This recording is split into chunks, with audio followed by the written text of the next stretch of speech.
You're listening to The Cliff Ravenscraft Show, episode number 680.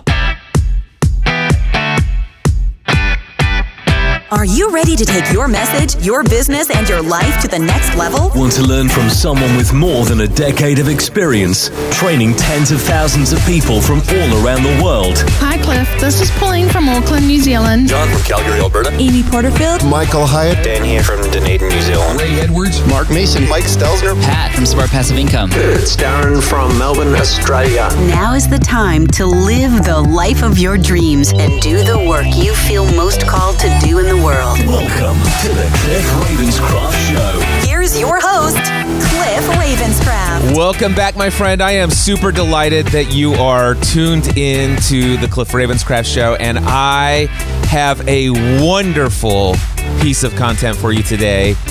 Today's the focus is building a passive income business. If that's something that has ever been of interest to you, you want to stick around for the conversation I'm about ready to share with you. But I want to make two very important announcements. First, I want to let you know that last week I launched my 47th podcast. And that podcast is a podcast that I do with my wife, and it is called Building a Life and Business Together. You can find it in all of your favorite podcast directories, or you can find it on the web at buildingalifeandbusinesstogether.com. There's already 6 episodes as I'm recording this intro here for episode 680 of the Cliff Ravenscraft Show. And the first episode is the origin story, where Stephanie and I talk about how we discovered podcasting as a hobby and how that became our full-time career. The entire show is about an entrepreneurial couple sharing what we've learned, the insights, the educational experiences, what we've learned from our successes, and more importantly, what we've learned from our failures. What kind of things are we thinking about, dreaming about for the future? If you are interested in an entrepreneurial couple's approach to building, first and foremost, a life together, and then a business that supports that desired lifestyle, that's what it is. Building a life and business together podcast. Check it out. I encourage you. And then, of course, the episodes 2 through 5 so far, or 2 through 6, we're covering the book The Big Leap by Gay Hendricks. And we are going to be covering it for quite some time, it seems like. So go check it out. I'll just stop there. The next announcement is just 2 days ago, I launched my 48th podcast.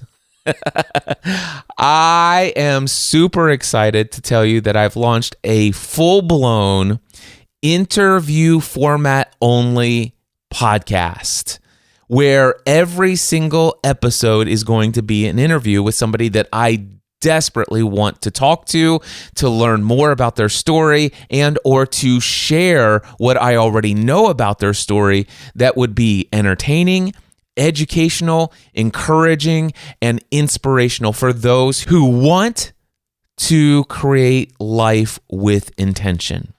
The brand new podcast is titled, What Are You Creating? And you can find that over at my website. Just go to cliffravenscraft.com or mindsetanswerman.com. Click on the podcasts tab. You'll see it listed in the list there. I wasn't able to pick up the URL, whatareyoukreating.com, unfortunately. But maybe at some point down the road, I will, or maybe you can go to mindsetanswerman.com/whatareyoukreating. I'll go make that right now so you can type it in. mindsetanswerman.com/what are you creating? Or just search for What Are You Creating in your favorite podcast directory. What I'm doing is I'm going to share with you in this episode what is actually episode 3 of that new podcast. So if you are interested in hearing more stories or conversations or interviews like what you're about ready to hear, then that's a show you might want to check out. There's already 2 other episodes that have been recorded and produced for that show, and there are a lot more conversations to come. I want to make sure you understand this, though. It's the title of the show, what are you creating? And every episode is a conversation with someone who is intentional about what they want to create in this life. And the important thing that I want to emphasize here is that while I attract and do life with a lot of people who create businesses and are entrepreneurial and all this other stuff, I also do life with and love and am inspired by things that people are creating that aren't entrepreneurial. So the one thing here that I want people to come away with every episode is like, wow, life really is created. And if you haven't heard my philosophy on that, I encourage you to go back one episode in the Cliff Ravenscraft Show. Look for episode 679. The title of the last episode before this one was, What Do You Want to Create in This World? There you go. Without any further ado, here is a sample of what you would get in that 48th new podcast show that I just launched, What Are You Creating? My interview, my conversation with my great friend, Jake Lang. Well, hello and welcome to a brand new episode of the What Are You Creating podcast. My name is Cliff Ravenscraft, and in today's conversation, yet another amazing human being who is very intentional about what he wants to create in life. Today, I'm talking with my great friend, Jake Lang, and if you currently have a day job that doesn't seem like it's what you're supposed to do for the rest of your life, and you've had a desire to create some opportunity for you to become full-time, self-employed, and maybe even generate passive income. Today, the title of the conversation that I had with my friend Jake Lang was originally hosted on Clubhouse, and we titled the room, Building a Passive Income Business. Now, I think you're going to be super inspired by this conversation, and there's one thing I want to have you listen to. I want to have you listen to all of the areas in Jake's story where you might have been tempted to give up. And if you want to know what causes somebody like Jake Lang to be able to successfully build multiple streams of revenue, have some significant passive revenue, and to be able to make the big leap away from the day job and have confidence that I can get married, buy a house, have a child on the way, and have not only that, but the anticipation of full-time self-employment in your first year, having 6 months off. Well, you'll hear how he describes 6 months off, but still, imagine taking 6 months off in your first year of full-time self-employment. Oh my goodness, this is an inspirational story, and if there's one thing you're going to need to listen to and be on the lookout for, is the idea that what it takes to succeed is to understand that there is no such thing as failure. There is only things that you do that lead to results, and the question is can you not judge that as success? Can you not judge that as failure? Can you just see it for what it is, learn, grow, and move forward with what you've learned, and keep moving towards that vision of what you want to create? That's what this is all about. What are you creating? Here it is, my conversation with Jake Lang. Jake, how long ago did you and I first connect? Ooh, at least 5 years ago, probably around the time when he first launched the Next Level Mastermind. I had followed you for a while before that, but that's when we first got connected on a one-on-one level. When I first met you, you already had a successful online business that was kind of like a side hustle. It was generating a significant amount of revenue, but you still had a day job at an insurance business. Tell us a little bit about your day job at the time. Yeah, sure. So I was working as a product analyst in the insurance industry, which basically just means I was in Excel all day long, building reports and analyzing how we're making money, if we're making money, and then what we need to change new insurance products so you can release to make more money. And typical 9-to-5 job, just commute into, I was working in Boston at the time. Kind of your typical finance related desk job is what I was doing. How many years were you doing that? I had started in 2014. And as soon as I graduated college, I just kind of stumbled into that industry because I studied finance. Wasn't really what I wanted to do, but somebody hired me and paid me good money. So I was working in the insurance industry. Graduated college, went straight into something related to what your study was. It paid the bills. When did you first had the idea of building an online business? So I'd actually attempted to build online businesses before I started working in the insurance industry. I just didn't know what I was doing, so they didn't work. So my first website I ever attempted was 2013, maybe early 2014 was when I first put a website online. And that's actually when I found like Pat Flynn and you and Amy Porterfield, and podcasting was relatively new at that time. And I found you guys all through podcasting, and you are the ones that introduced me to the online business world. 2013, were you still in college then, or were you out of college and waiting before you had to go maybe get a quote unquote real job once things didn't work out with the online stuff? I was in college. So I was a senior at the University of New Hampshire, and I was actually working an internship as a marketing analyst. And so the reason I found the online business podcast, I think the first one I found was probably Amy Porterfield, because I was looking for Facebook marketing and Google ads and the typical marketing. I was trying to do marketing for a local IT company where I had my internship, and I was the intern and I was the full marketing department. So I had the responsibilities of doing everything because they almost did no marketing. So, because of that job, I started listening to podcasts in the online business space, website and social media marketing. And that's how I came across podcasting and Cliff Ravenscraft's show. What was it? Podcast Answer Man back then. And all the other online business podcasts, which introduced me to this world. And then I started my first website because I was hooked, and I didn't realize until then that an entrepreneur could just be somebody that starts a website for what maybe cost $50 at the time to put a website online and pay for hosting for the year. I didn't know that's what entrepreneurship was. I thought you had to be an inventor, Steve Jobs, Bill Gates type person building a computer in your garage. So that was my introduction to, wow, anybody can be an entrepreneur. So you took $50, started a website, and you immediately found internet fame and success. Is this the story? Yep. Oh yeah. I got rich overnight, bought my yacht the next day. For those who haven't picked up on it, we're totally being facetious here. What was your first website? What was the first business attempt?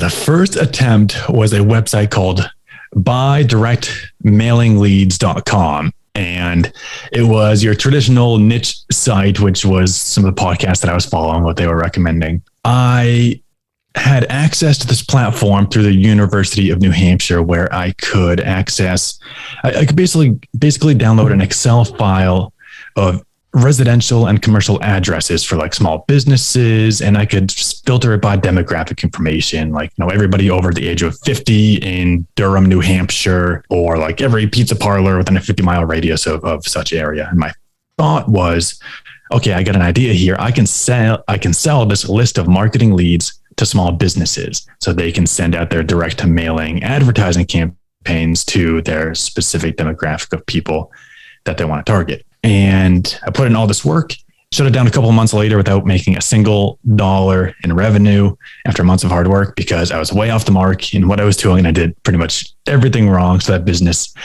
didn't work because I assumed I knew what people wanted to buy. I had this great idea. Didn't do any validation, didn't really even do any research. I just had the idea, built this website around it, business, blogging, content marketing, started calling people and pitching my services, offering what I was trying to sell, this product, and essentially got laughed off the phone by everybody that I offered the product to, because I did no research before and I didn't ask anybody if they wanted to buy what I was selling. I just assumed I started selling what I had, and nobody wanted it because Google was already out there offering the same service for free. They could just go in and download a whole list of addresses right from Google. They didn't need to pay me. I was trying to sell it for like 5 cents a lead is what I was selling at the time. So just get a big list of big Excel file, 5 cents per row, basically. And nope, didn't make a single sale. Learned quickly that I need to talk to my target market before I launched my business. So that was my first attempt at online business. You figured out everything you didn't know before. You had figured out in your first attempt, and then you had a second attempt, and it was absolute success right from the get-go. And then I bought my yacht, and then I sailed off into the sunset. But no, second time also shut down without a single dollar. Actually, I take that back. I made one sale, but I didn't know how to deliver what I sold. So my second business did not work either. So do you want me to tell you? Yeah, tell us I want all the gory details. All right. You're getting all my embarrassing past moments that I had deep in the closet. Hey, let me tell you something. This is the only way people are going to resonate with your story. It's like, okay, I've done some pretty crazy things in my attempts of building a business as well. So I think if this guy can go from where I am or where I have been recently and succeed in the way I'm about ready to hear, maybe I can listen to this. Maybe there's hope for me yet. So tell us the gory details. What's business number 2? Oh no, I'm only kidding because I wrote all about it in my book too. So the details are out there. I'm transparent about my failures, so it's there. But business number 2 was at this time. There's probably 2014, maybe 2015. I was working in the insurance industry now. I was out of college. After my first business failed, I had some doubts and I didn't think this online business world was for me. I thought I had failed. Okay, I tried. It's not going to work. All right, time to get the traditional job and climb up the corporate ladder to middle management. And that's what's in store for me in life. And it also depressed me. I did not enjoy that thought of thinking that I had 40, 50 years at a desk and, cranking out Excel files and Excel reports for my manager with the hopes that someday I'll climb up and maybe take his job and then take my boss's job. And, depressing thought. But anyways, while I was in the insurance industry, I was just starting to dress like a professional. So I was buying dress shirts and clothing and pants and I'm tall and I have long arms and I'm skinny. So I could never buy dress shirts off the shelf that fit me. If I wanted to buy a dress shirt that fit the length of my arms, the waist would be like 3 times too big. So it looked like I was wearing a parachute. And I was young. I didn't know how to tailor clothes. I didn't even know what tailoring was. So I would buy all my dress shirts off the shelf and I'd wear those to work. And I was always looking for a way to find a better fitting dress shirt. So that was my idea for my second business.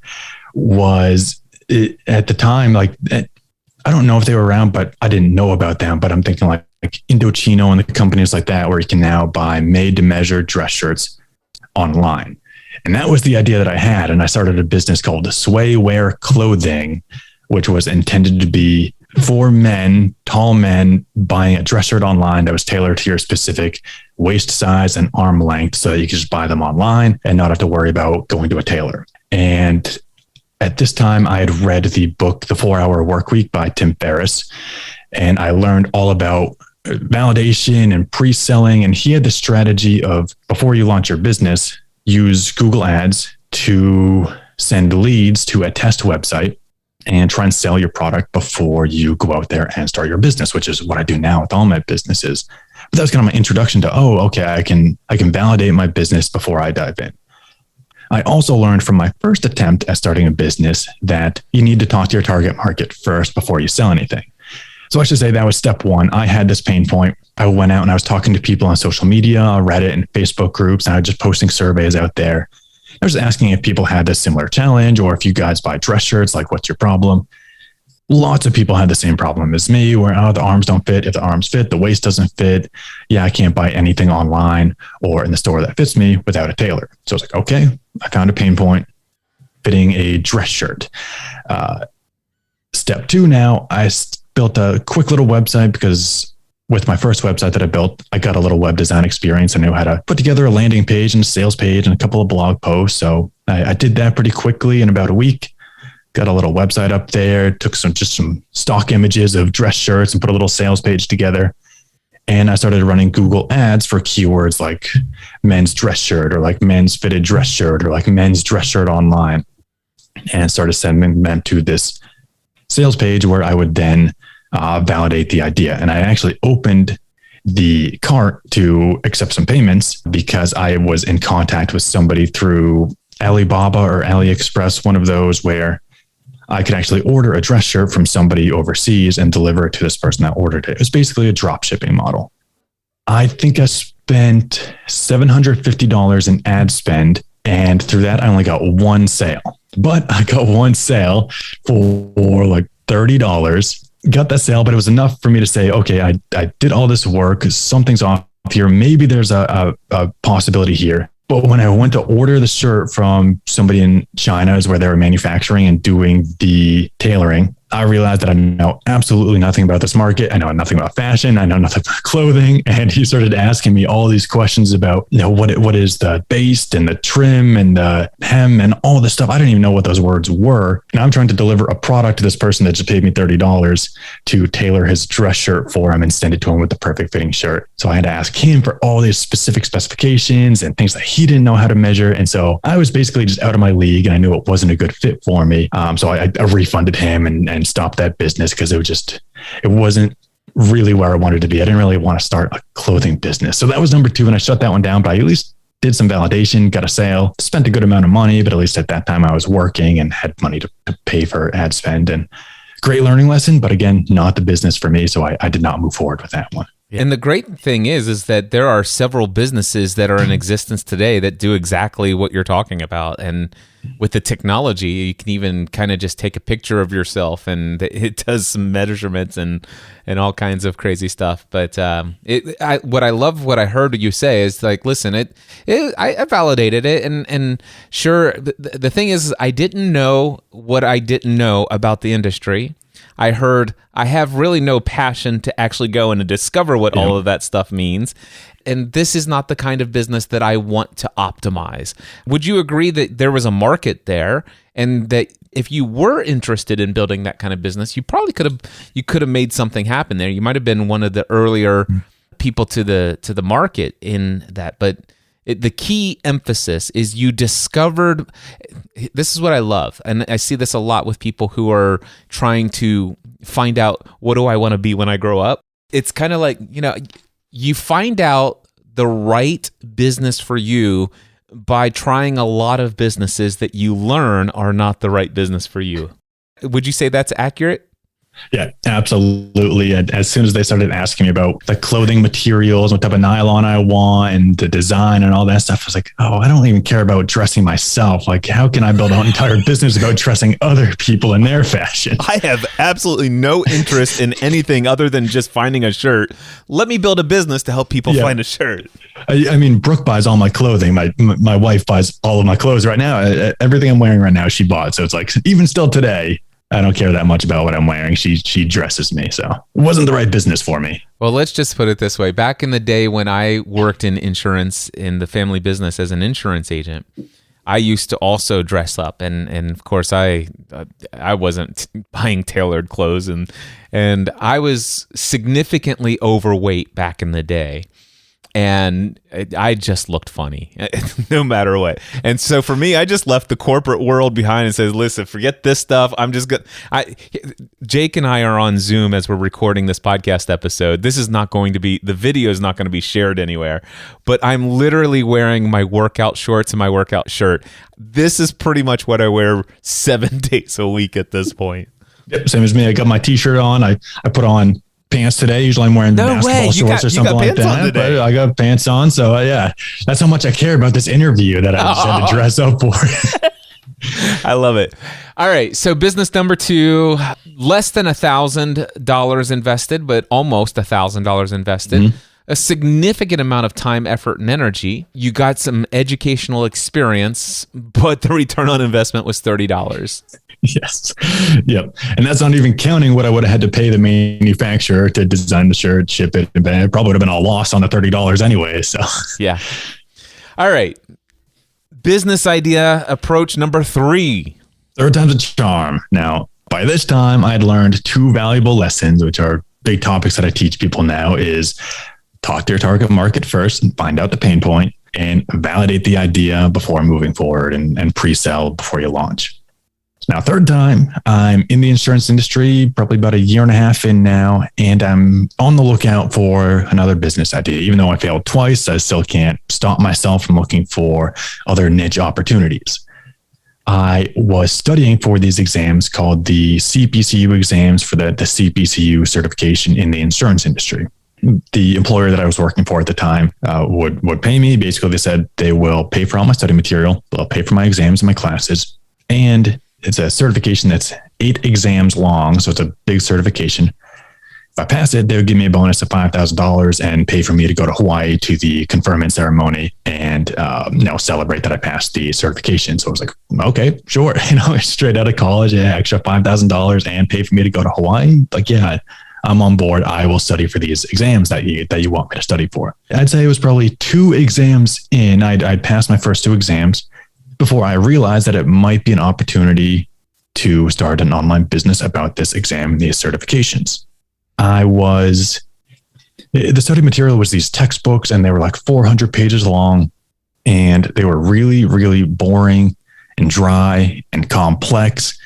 And the practice exam questions that you took for these exams did not prepare you for the actual type of exam. You would take these practice questions and then you'd sit for the real exam and you'd be totally unprepared. You just wouldn't even recognize any of the questions that you were being quizzed on when you sat for the actual exam. And the light bulb went off when I had these feelings, but I started talking to my colleagues and my coworkers that were also studying for these exams. We'd all been hired together. There's a group of 20 new hires that all got hired together. And we were all talking about how awful the study material was. And that's when my light bulb went off, because I saw a pain point right away that, wow, 20 people right here also hate these exams and also hate the study material. And they just want something that they can study and pass their exams in the least amount of time studying, pass their exam as quick as possible, and just get their bonus and move on. So that light bulb went off. So I started a business to help people pass the CPCU exam and the CPCU certification in the insurance industry. And that business is still going strong today. It is still my most profitable business. I'm still operating that business. And I'm, in fact, just this past year, started branching out into other insurance education and certifications. And I'm now selling courses for other insurance exams. I'm kind of branching out and expanding my market here. So third time was a charm. That one was profitable almost immediately, and still the best performing business that I have to date. Were you inspired by Pat Flynn's lead exam or Green Exam Academy or whatever it was, that his story about that? I actually didn't know about that until I had launched the website and created my first course. But that gave me the absolute validation that, okay, somebody else has done this. Like, it's a proven model now. I'm going to go out and write the rest of these courses. I don't know why I hadn't heard of it before, because I was listening to him and other podcasts, but I just remember being at the gym one day and he started talking about these lead exams. And I was like, wait, I just wrote a course for study material in my industry. Like, maybe I'm onto something here. And if he proved the model, like, I should keep going with this idea. And yeah, so it's basically the same concept as what he did with the lead exams. What's the name of the business if people wanted to go look it up? Yeah. AssociatePI.com stands for Associate in Personal Insurance. So AssociatePI.com. AssociatePI.com. And one of the things that I remember seeing on the site was a big, huge, gigantic guarantee badge. Like, you're absolutely guaranteed, hands down, you will pass your CPCU exam or all your money back. Am I remembering this correctly? Yeah, you're spot on. That's one of my big differentiators, because when I launched this business, it was like 2015. There was the main institution that offers their study material, administers the exams, and then there was maybe 2 or 3 little guys like me that were selling their own study material. None of them, even the main institution, were using any online business marketing tactics. Nobody knew SEO. Nobody was doing email marketing, and nobody was offering guarantees. Nobody had good sales pages. All the websites looked like they were built in the early 2000s, late 90s, and just had never been updated. So I came in as the guy with an online course, and I put all the study material online. Everybody else was like PDFs that you had to print, or textbooks, or DVDs. And I came in and said, hey, everything's going to be online course. I'm going to give you a free practice exam.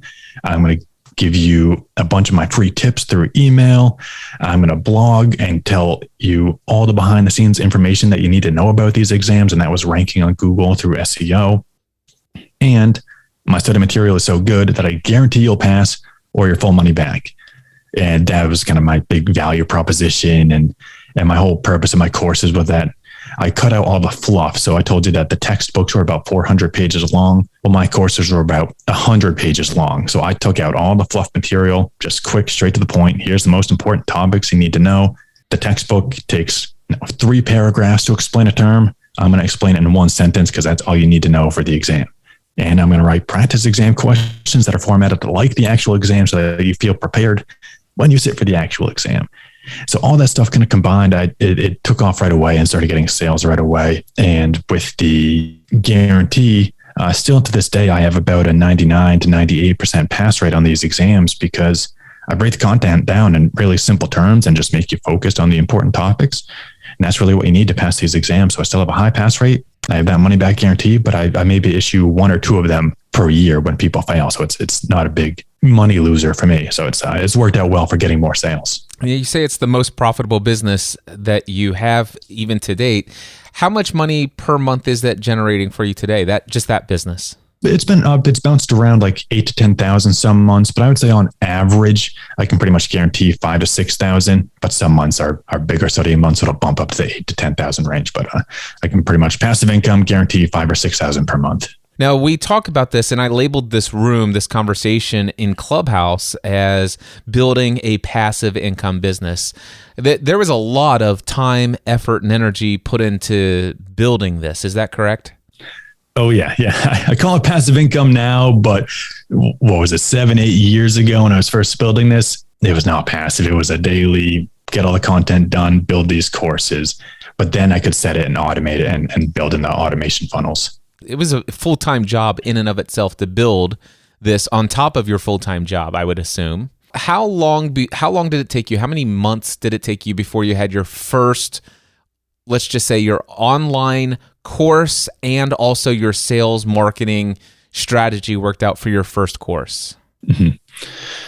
So let's see, the first course, because I remember I launched the website in March and the first sale I remember was in the summer in June. So what is that? March, April, May. So 3-4 months. I would say March, April is probably when I launched the first course. And actually what happened is I made another mistake when starting this business. The first course that I sold was called the API 28 exam. It was like the smallest exam that I could take and pass as quickly as possible. I chose that one first because it was a quick, simple exam that I could just crank out study material for. It took about a month to create the study material, write the practice exams, and publish it. Published that one. See, March, April, I published that one and didn't sell a single one of those courses because I realized that later another tool that I now use is just using search volume, Google search volume, like Google Keyword Planner. I use Longtail Pro as my SEO tool. I was introduced to that tool and I looked up the API 28 exam and I realized that only 20 people per month are searching on Google for the API 28 exam. And I realized that only a couple people per month actually study for this exam after I dove in deeper and talked to the institution about how popular the API 28 exam is. So I was off the mark because I had validated the idea for this suite of courses and that people are studying for these exams. But this little exam that I chose to start with first, it was kind of like a one-off separate exam from the CPCU, was the wrong choice to start with because nobody was studying for it. There was no market for it. So I thought you said you had learned all about talking to your target audience first and that you learned to validate and pre-sell. But so how did you make this mistake, Jake Lang? I'm curious. I still make mistakes. There's no stopping me. I validated the entire designation, but what I didn't realize that within the designation, there's individual exams and some of them are a lot more popular than others. And so that's what I did next is I launched this API 28 exam in April. Didn't sell any of them, quickly realized I was off the mark again. I had to learn to search volume this time and I found the other most popular exam, which there's about 500 people per month searching for this one on Google. And I know that it's the first exam, the CPCU 500, the first that you need to pass in the series of 8 exams to pass the CPCU. So just by logic, it's the most popular because it's where everybody starts. So I wrote that one next, published it in June, and within a week or two, I had my first sale. And by the end of that month, I had $600 in revenue of course sales from selling the CPCU 500 course because I finally figured it out that I found the pain point. I had the value proposition and the marketing funnel set up, and I found the course that people want to study for. And I finally got that first sale, and that was my first real dollar of revenue in terms of online business. What I know about your journey and what I'll explain to folks is that you You figured out the marketing of this thing. You got it up and running. You created the study materials for other courses. You were obviously very strategic about collecting people's email addresses. You were marketing the other courses as you were releasing them to those who took the exam prep for previous courses, and did a lot of cross-selling to people who were already very familiar with the value or with the quality of your materials. And also, not to mention the fact that you had a marketing strategy where you gave away some stuff to give people a feel for the quality of what you do before making the purchase as well. Tell us a little bit about that. Yeah, you're spot on that I did two types of that. First, my number one action that I want people to take when they land on that website, and if anybody visits the website, you'll still see this, that I give away a free practice exam for any of the insurance certifications through this institution. And it's just a PDF with 10 questions, answers, and some study guide information. Really, really simple, free download, and you enter your email, name and email, and you can download any of those. Then you join my email list. And then as soon as you get on my email list, the first thing I want you to do is sign up for a free trial of my course, which gives you the entire access to chapter 1 of any course that you want. So you can actually start studying the real content, take the real practice exams, and it gets you to sign up for my platform. So you have to do that information. You put in your information. So now that you are enrolled in my platform, now you're seeing how the real course looks, and you can see all the other chapters, but they're locked. And if you click on one of them, it says, oh, you got to pay $300 to get access to the full course.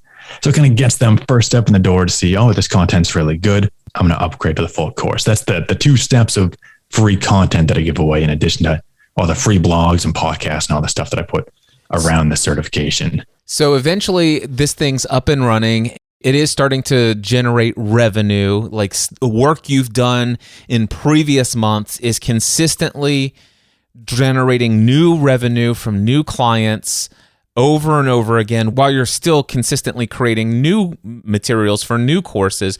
But all of that work that was done previously is now passively generating revenue for you, which is an exciting thing. And that's where the passive revenue comes in. I want to pause there for a minute because it's been a while since you and I chatted. But when I remember first meeting you right before you joined the Next Level Mastermind, I happen to recall that you did some other businesses as well that aren't the ones that you just mentioned to me. I think there were some other off-the-wall businesses or products, wasn't there? You're right. Yeah, I've done 7 or 8 of them now. And so when I joined the Next Level Mastermind, I had Associate PI that was up and running, and that was my money maker. I had this little website about a type of dog, the Pomsky dog breed, which is a mix between a Pomeranian and a Husky, and I taught people how to train that type of dog. Do you still have that today, don't you? I don't. I actually just sold that one for $95,000 on Empire Flippers. So that was a pretty good return for a little dog blog. $95,000 for the Pomsky dog training site. That's awesome. So last time you and I talked, you still owned that one, and it was a nice little passive income generating thing. Let's pause on that one for just a moment. So you created a blog for training how to do this. You created, what did people buy? What were they buying from you? It was primarily a membership. There's a couple different memberships, because I had 2 people that visited my website. Was people that already owned this dog and needed help with training, because that was their number one biggest pain point. So for them, I had a membership, and I actually wrote a training book that you could buy on Amazon. If you type in Pomsky on Amazon, I'm like the first result that pops up, and my book on how to train this type of dog. It's got over 100 reviews and doing really well. Basically, people would buy that book, and then they would join my email list, and then I would upsell them into a membership where you could register your Pomsky with my association. I'd give you this full suite of training material, and you could join my community and talk about training your dog and ask me all your questions. That was one membership. And then there was the people that are looking to buy or adopt this type of dog. And those people could also sign up for my membership. And the reason I actually started this website, it was supposed to be a practice website for SEO, because I had stumbled across this dog breed. And at this point, I knew the niche site world, and I found this little niche opportunity where I could practice SEO, and there wasn't a lot of people writing about it, and I could just kind of hone in my skills on this site.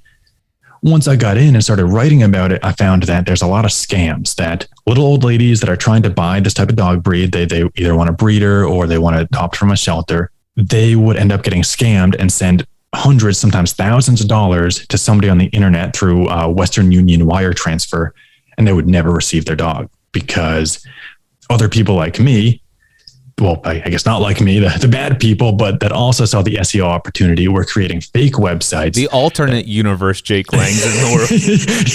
The multiverse out there, there's another one of me out there. But they had these fake websites where they said, hey, buy a Pomsky right here. They would actually be like responsive, and they'd answer emails for people that came to their website. So somebody would pay through Western Union and pay $1,000. Okay, send me my dog. Here it is. And then they'd be ghosted, never to be heard from again. And they just lost $1,000 to this scamming website. They were really easy to identify for somebody that knew about online business or even just knew about websites in general. If you go to a website and it's got all this, it just looked like a scam when you landed on the website. But older generation, it was mostly like older women in their 70s or 80s that just want this cute little dog that looks like a mini husky. Didn't really understand that this could be a scam and somebody might be lying, and I can't just send a wire transfer to somebody because they could take my money and run, even if because there's no contracts or anything involved. So I got good at identifying these scams, and that's how I started this website, was essentially just pointing out these scams. And I created YouTube videos saying, here's how you identify. And you can do I was teaching people simple things like reverse Google image search to see if this same photo is used on other websites. If so, it's probably not the dog that you're buying. It's somebody else's photo of that dog. And things like that to check if there's a bunch of plagiarism on the site where they just copied text from a breeder's website and they just took that exact dog, put it on their website with the photo and description, and it's not really a dog for sale. So things like that. And I started teaching people that information, and that's actually how it really got started. And people started finding me as I started showing them how to find either ethical breeders or shelters that actually had this type of dog. Fast forward to the future, I turned that into a membership for people that needed my actual handholding and advice and wanted all my resources.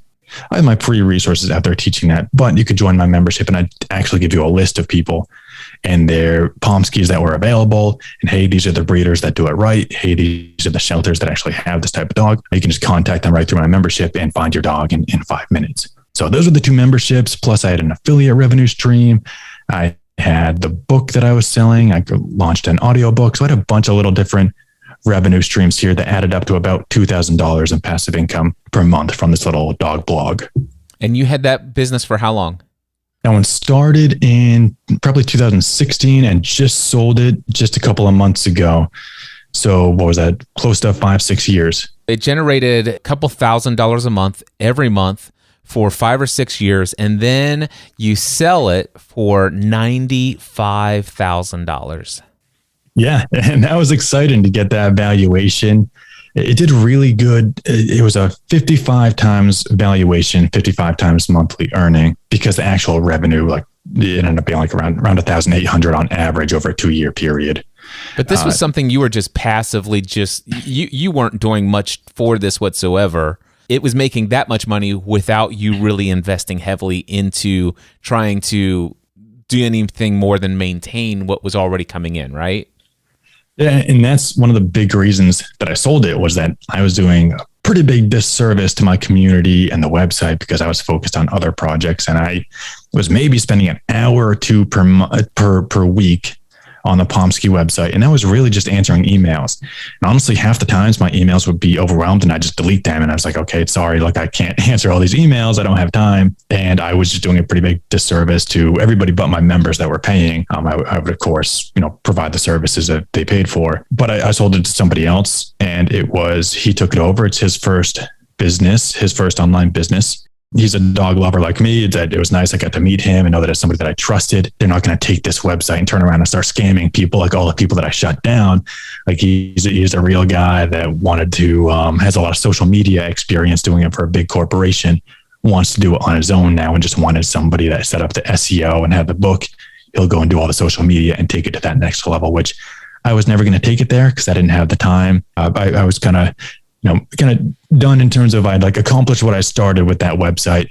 I didn't really want to invest the time to take it to that next step because I like starting new things. I wanted to focus on other projects. So I had to run its course in terms of that business and I was moving on. So it was a good time to sell. What were you using for the membership, for the community management? What were people logging into? It was all through WordPress, which is something I would not do again. I was using WooCommerce subscriptions and I was using, I think there's like a WooCommerce forums plugin, and I was using LearnDash through WordPress to host all my videos and courses and kind of like modules like that to get their training. And it was knowing what you know today. What would you use? Would you use Slack? Would you use Mighty Networks? Would you use Circle? What would you use today if you were creating a membership today? So I have a membership at the Entrepreneur Ride Along community, and that I am using Circle synced with Teachable because they work together really well. And Teachable has all my courses. Circle is the community. And so that's what I landed on because I did a bit of research between Kajabi, but all my websites are already on WordPress. So it was a lot of work to switch from ConvertKit and WordPress to Kajabi, but I talked to their support for a while, but that was kind of my ideal choice, but it was too much effort to just put a membership up. So I looked at Kajabi. Circle is where I landed with Teachable. So you had other business other than Pomsky when you first joined the Next Level Mastermind, or you had some other ones that you had tried. So I want to hear about some of the more crazy stuff that you were doing. I remember an inflatable something or other. that was the next one, and actually one of the big reasons that I joined the Next Level Mastermind, or I would say my first big topic that I brought to the mastermind group in my first hot seat was, should I continue with this business or shut it down? And the business was an Amazon FBA product selling inflatable loungers, which is basically an inflatable couch. It comes deflated and you open up both ends of this big long tube and you sprint as fast as you can and fill it up with air and then tie it tight really quickly. And it makes an inflatable couch that you use for camping and the beach. And I was selling that through Amazon FBA. And how successful was that? That one was not successful. In fact, I recorded a podcast episode about it, but it is my biggest failure as an entrepreneur in terms of money lost and revenue lost. Really? You lost more than $70,000 on that one? Or what was the first one that you said you invested? 750. So you lost more than $750 on this one. I did. I lost about $16,000 on this one. Oh, that's not so bad. I've lost more than $16,000.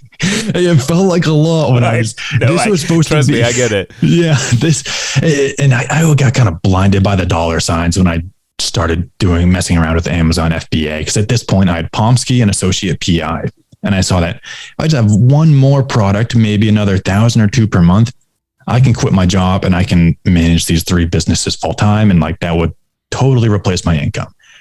And I was following Jungle Scout. Greg Mercer is the founder of Jungle Scout. And really, I love what they do there. They are Amazon FBA experts, and they release a bunch of step-by-step tutorials. They release a new Amazon FBA product every year, and they show behind the scenes how you can take this product, manufacture it overseas, sell it through Amazon, and here's how much money you can make. And I saw that and how easy they made it look. And it's easy for them because they're experts. And actually it was really easy to follow and do the steps to get it online following their case studies. But I got blinded by seeing that, wow, I can sell. I found this niche opportunity, like they taught me to, kind of like I do with SEO, where I dive into the keywords. What are people searching? Where's the need in the market? What's the pain point? I found this little inflatable lounger and I was like, okay, there's a bunch of people out there selling it. They're making really good money. You can sell them for $40, $50. They cost about $10 to $20 to manufacture. I can rank on Amazon and sell these. And my differentiator, because I read all the reviews and did all the research, mine's going to be longer. It's going to be a wider base. It's going to hold more weight. It's going to be more durable, because the biggest complaints were people that are like, hey, this is really, really hard to inflate, or I tried it once and I popped it, or it's just uncomfortable because it pinches you when you sit on this couch and you kind of sink into it. So that's what I worked with my manufacturer at the time, to custom design one that would be better fitting and more comfortable for people. Cost me more to do that was the problem.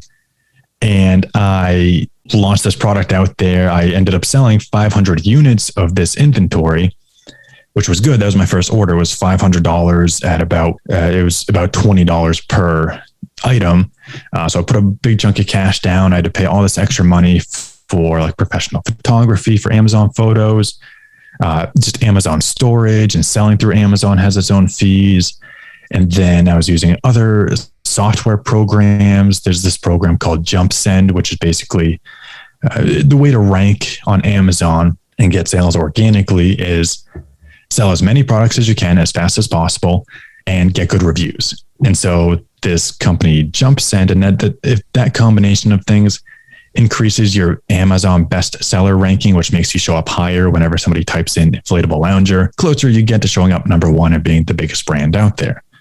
So I use this company called JumpSend where you can offer discounts to people.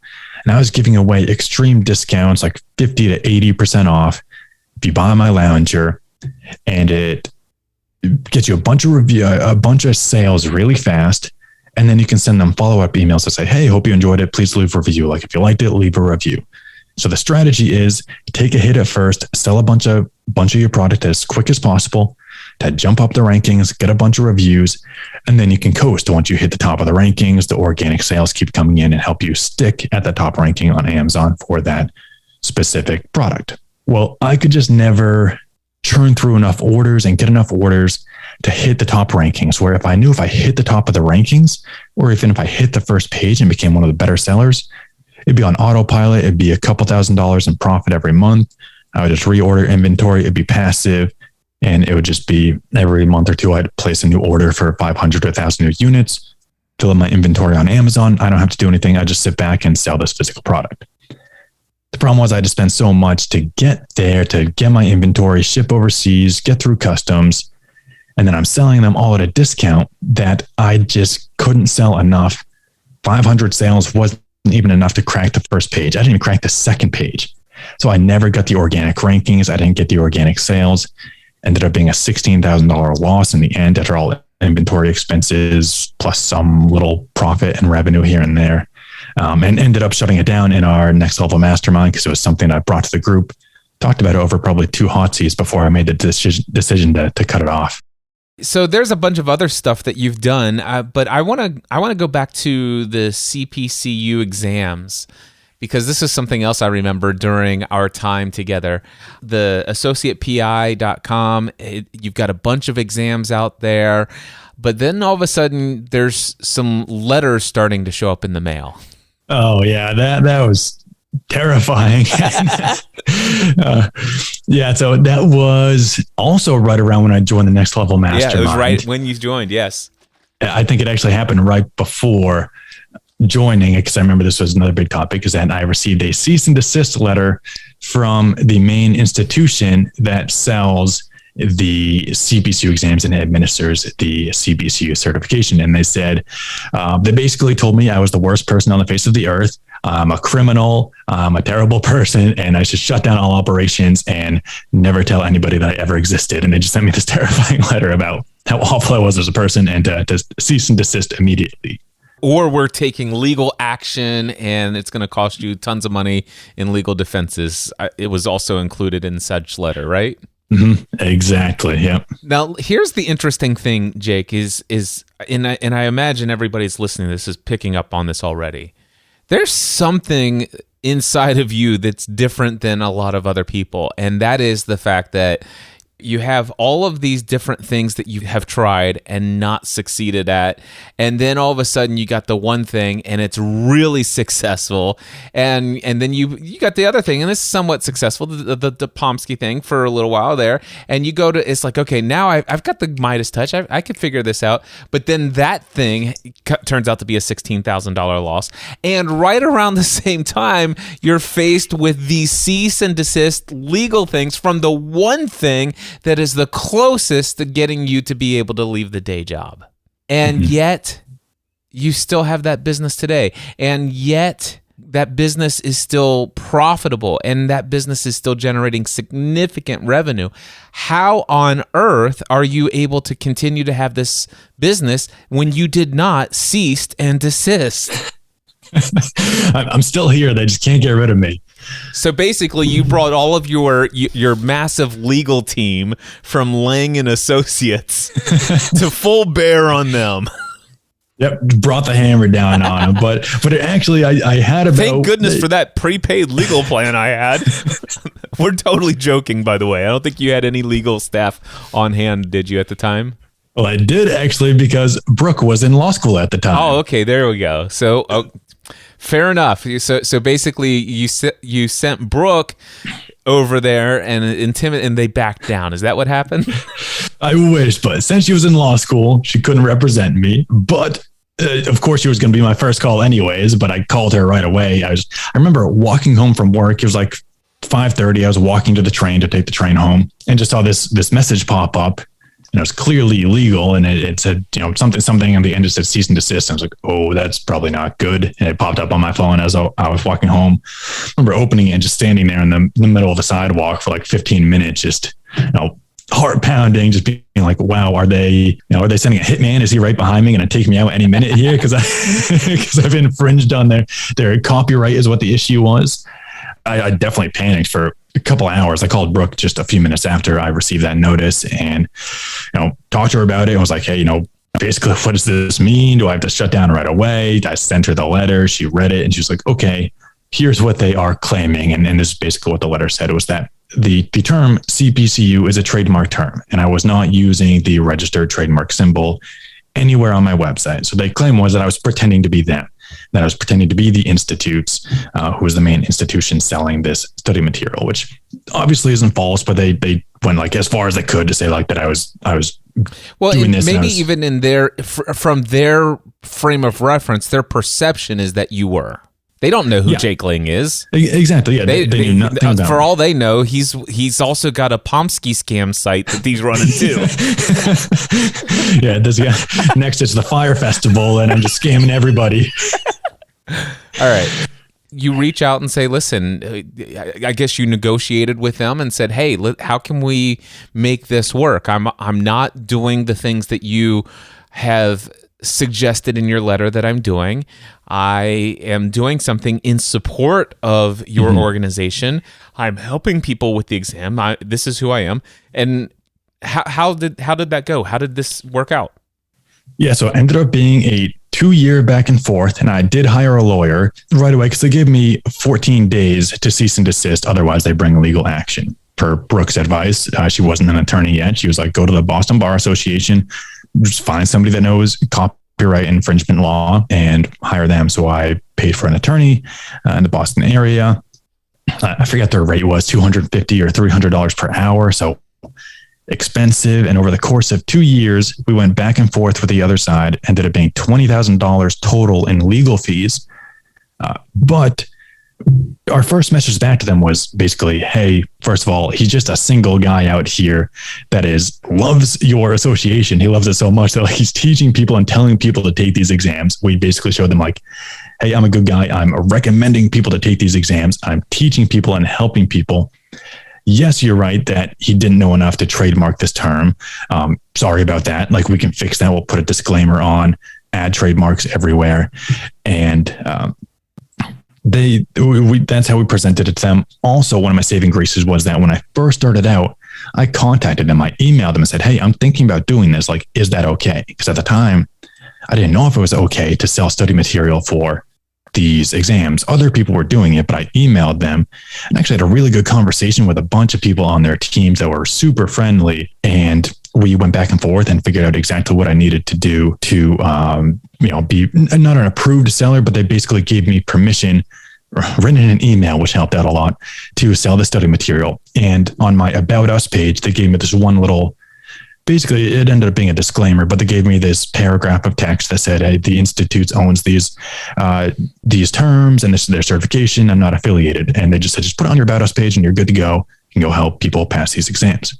Well, we sent them that email right away and they were like, oh, okay. It says right here from these people at our own organization that you are allowed to sell the study material.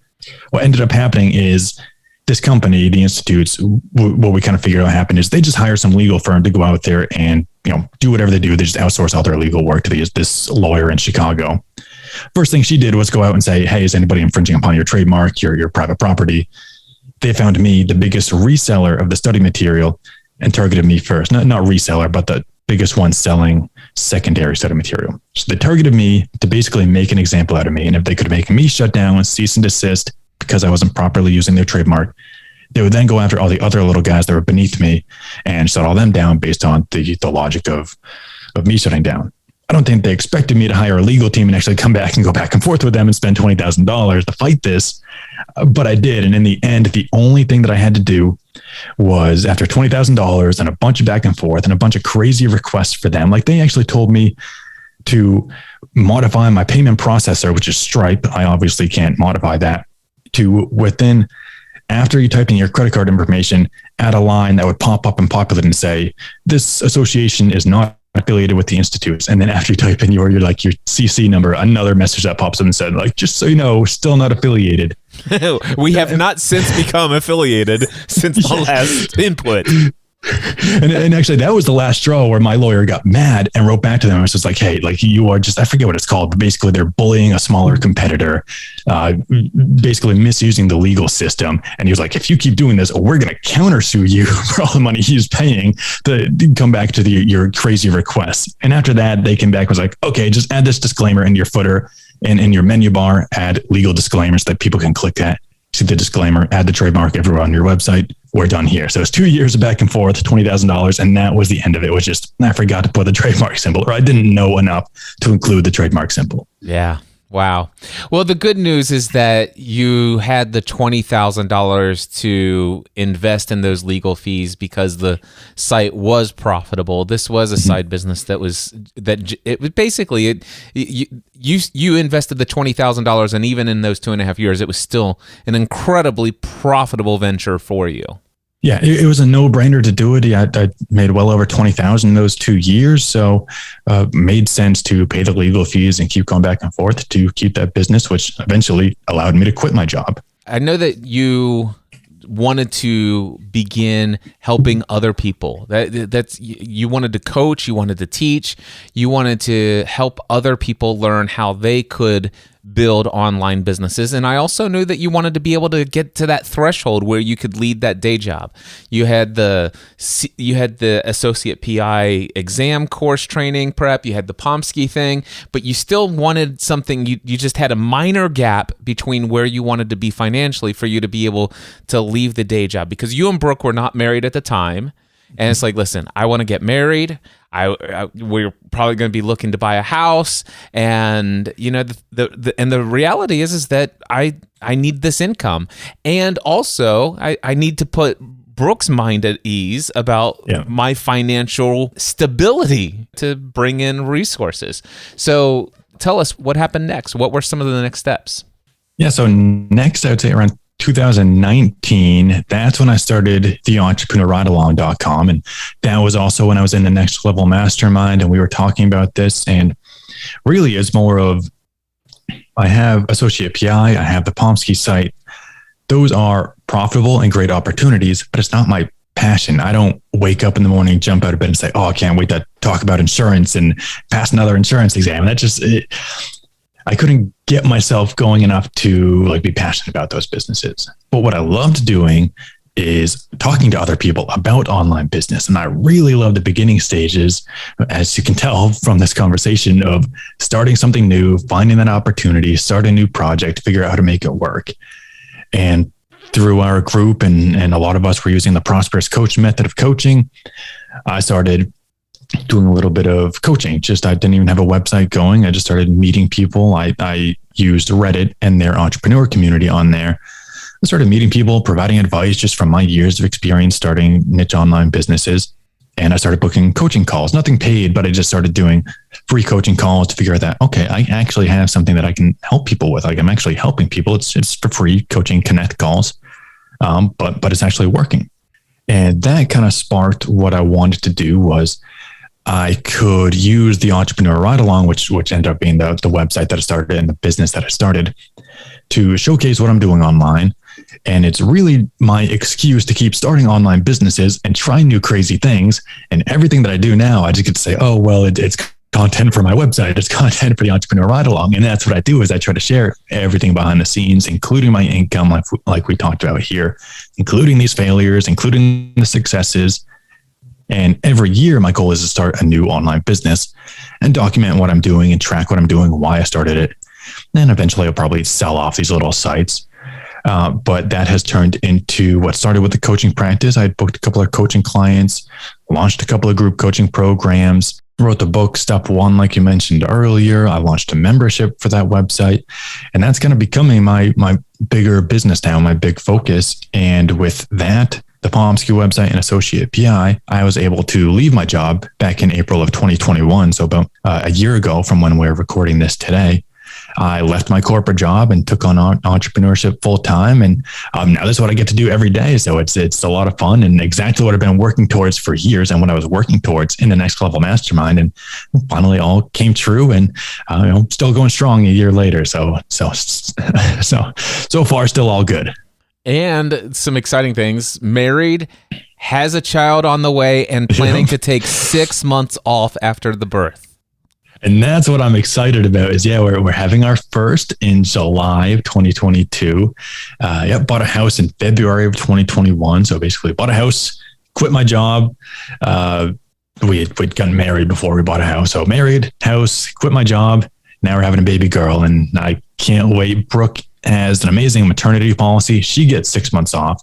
So she's off from July to January of 2023. So because I work for myself, I said, okay, I'm also off for 6 months. I also have a great paternity policy. I'm taking 6 months. I love that. I also have a great paternity policy. You should do 7 months just to one upper. Yeah. That is so cool. So let me just, how do you envision those 6 months? I'm curious because for Brooke, I would imagine she's not going to need to check her emails and check in and stuff like that. She's going to be pretty much unplugged. Is that correct? Yep, correct. She's totally off. All right. So what's that going to look like for Jake Lang? For me, I'm envisioning only answering emails and supporting clients because I do have a membership at the Entrepreneur Ride Along, and there I do a monthly training, monthly office hours, and I'm in the forums communicating, helping people and coaching. So I do imagine I'll do a little bit of work, not going to be a full 6 months off, but my vision is maybe answer emails twice a week. I'm kind of thinking, Tuesday, Thursday at night when we're sitting there watching Netflix, I'll pull up my laptop, clear out the inbox. When stuff comes in and we're just sitting around and playing with her name's going to be Isabella is a name that we chose. So Bella, when we're hanging with Bella and she's just sitting on the floor hanging out, like I can check the forums and make sure I don't have any messages from clients and then just clear that out. So I envision a couple hours per week, just cleanup work, but no new product launches, no new businesses during that time, nothing that's going to take me away for hours at a time, and try and be as much off of work for 6 months as I possibly can. That is so awesome. Man, I am so excited by your journey. I want to encourage everyone who is listening to this, whether you're here live on Clubhouse or listening to this in the podcast, go over to Amazon and get the book. It's titled Step One by Jake Lang. It says the surprisingly simple process to research, validate, and choose the perfect online business idea.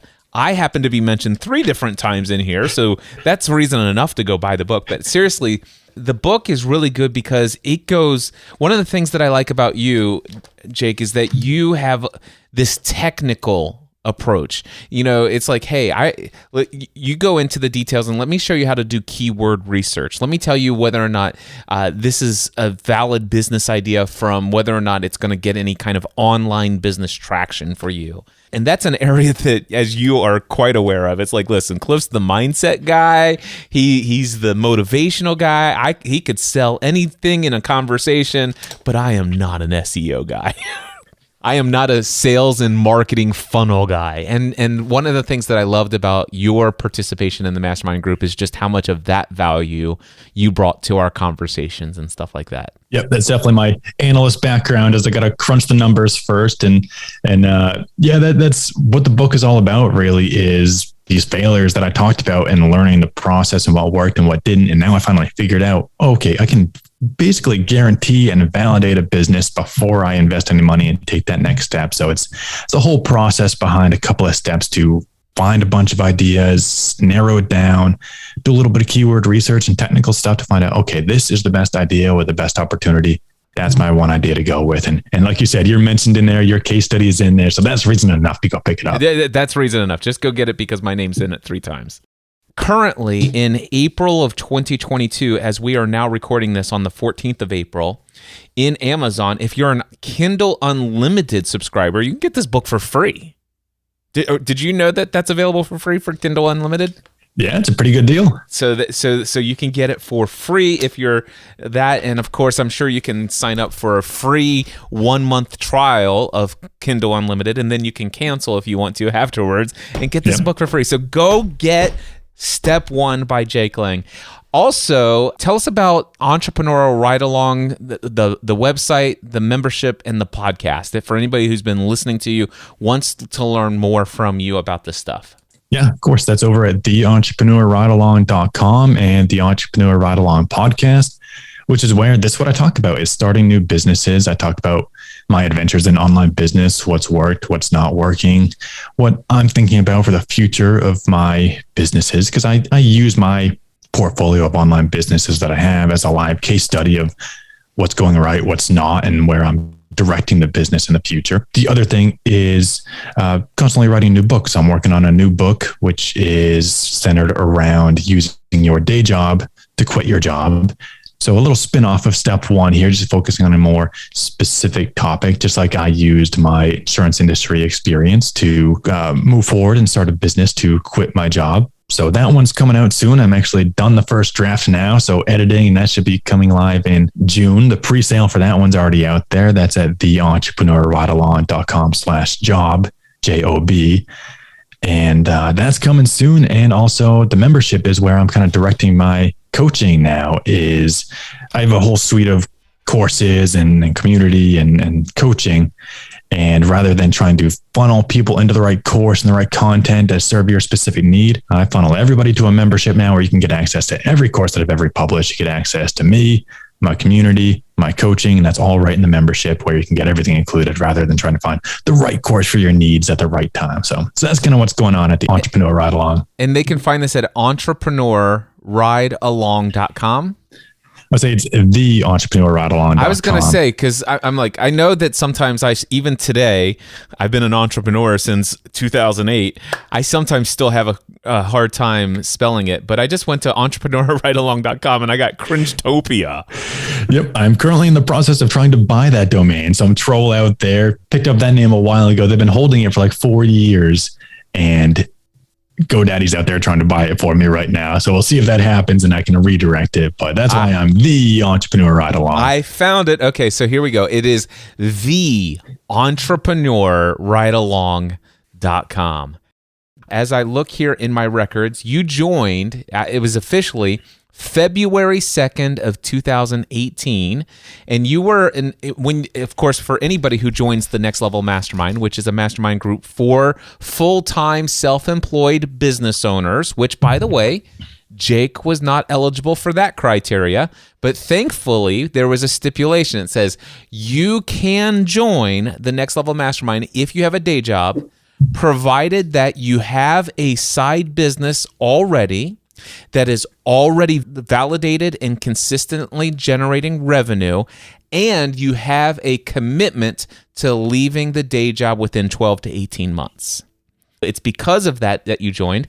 When folks join the Next Level Mastermind, it is a requirement that you make a full 1-year commitment to being in the group. Now, after that commitment is up, it's up to you whether or not you want to renew. And you stayed in the group all the way through April 30th of 2020. So that was 26 months. So Jake, what I'd love to ask, how were you benefited through this journey? What kind of benefit did you get from the Next Level Mastermind? And why did you end up staying for 26 months instead of just the 12? I say it was my introduction to a mastermind. And up until that point, I had always heard the term mastermind and just didn't even know how to get involved in one or connect with anybody. Up until I joined the mastermind, I had never actually spoken to anybody else that had started an online business or started their own side gig or anything entrepreneurship related. So it was my first introduction into, here's this group of highly qualified people, Cliff being the leader. We can share insights, share what's working for each other, help each other on a one-on-one basis, and grow our businesses together. So the biggest thing was the community, the network, and all working together, is that I could come every couple of weeks when it was my turn in the hot seat. I could come with a specific project that I was working on or a problem. Like I said, should I shut down Any Lounge, which was my FBA product, Amazon FBA product? What do I do about the cease and desist? Like, what am I thinking here? I'm stressed out and thinking about shutting down this website. And I have a group of, I think at the time, like 10 people were in the evening session of the Next Level Mastermind. And I had all of your voices behind me to support me and build me up and say, hey, I've been through a similar experience. So this is what I'm thinking. Like, if I was you, I'd be in this position. And really just that guidance and help from all the voices that all had different experiences, but all on the same journey to leaving our day jobs. A lot of them had already left their day jobs and were full-time self-employed. And some of the guys and girls from that mastermind are still some of my best friends, especially in the online business space, that I'm still connected with and still talk to probably once a week, just through Voxer or emails or connecting. All of them are featured in my books and my podcasts and my content. So it's just people that I've met that I trust, that are highly qualified to be in this group, because that was one of the beauties of the Next Level Mastermind, is the pre-qualification of, okay, you're paying money to be in this group, to get Cliff's coaching and Cliff's expertise and to join the group. And you have to have a business, and it's got to be validated making money, or you've left your day job. So it's like, okay, these are qualified people that I trust their advice.